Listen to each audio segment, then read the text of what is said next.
आज की ये कहानी सुनने के बाद आप हर काम पूरी ईमानदारी और मेहनत से करेंगे, या कह लो ये कहानी आपको मजबूर कर देगी पूरी ईमानदारी और मेहनत से अपना काम करने के लिए। यह कहानी एक गांव के लड़के की घर की मजबूरी और पैसों की कमी वजह से वह दूर शहर काम करने के लिए जाता है, ताकि वहां से वह कुछ पैसे कमा पाए, जिससे उसका और उसके घर वालों का खर्चा पूरा हो पाए। वह लड़का काफ़ी दिनों तक काम की तलाश करता है और आखिरकार उसे काम मिल जाता है। वह लड़का अपना सारा काम पूरी ईमानदारी और मेहनत से पूरी दिन करता है। यह देखकर उसका मालिक खुश हो जाता है। अब 6 महीने तक ऐसा ही चलता है। 6 महीने के बाद वह लड़का अपने मालिक को कहता है, अब मैं कुछ दिनों के लिए वापस अपने घर जाना चाहता हूँ। और उस लड़के को पूरी उम्मीद थी कि उसका मालिक उसे घर जाने से नहीं रोकेगा, लेकिन उस लड़के के सोच से विपरीत उसका मालिक कहता है, नहीं, तुम्हें 2 महीने का थोड़ा और काम करना है और फिर उसके बाद अपने घर जा सकते हो।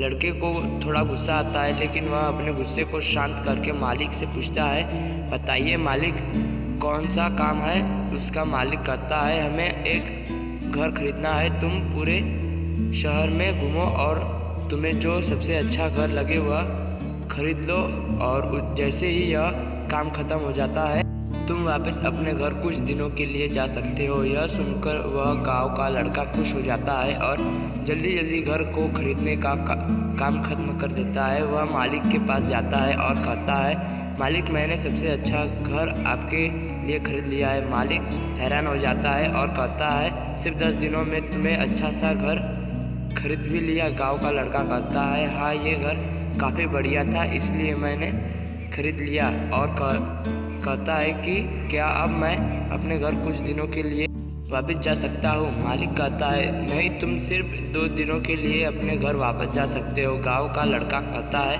अरे मालिक, मुझे गांव जाने में ही 1 दिन लगता है, तो कैसे भला मैं 2 दिन में वापस आ जाऊँगा। मुझे मेरे परिवार के साथ वक्त भी बिताना है। मालिक खुश होकर कहता है कि अब से तुम्हें हमेशा अपने परिवार के साथ ही रहोगे। जो घर मैंने तुम्हें खरीदने के लिए कहा था, वह घर तुम्हारे और तुम्हारे परिवार के लिए मेरी तरफ से एक तोहफा है। यह सुनकर वह गांव का लड़का खुश होने के वजह मायूस हो जाता है और कहता है, अगर मालिक आपने मुझे पहले कहा होता कि ये घर आप मेरे लिए खरीद रहे हैं, तो मैं थोड़ा और जानकारी प्राप्त करके इससे और अच्छा घर खरीदता। मालिक ने कहा, मैंने तुम्हें तो 2 महीने दिए थे और 10 दिन में खरीद कर तुमने तुम्हारा नुकसान किया है। इसी तरह ज़िंदगी में भी हमारे साथ यही होता है। कहीं में जो मालिक था वह असल में वक्त था, और हमेशा वक्त जानने के बाद कहते हैं कि अगर मुझे पता होता तो मैं इससे भी अच्छा कर देता। इसलिए आप भी ज़िंदगी में जो भी कर रहे हो उससे पूरे जुनून और मेहनत के साथ कीजिए। क्या पता आप आज जो काम कर रहे हो वो आने वाले समय में आपको ज़िंदगी बदल दे।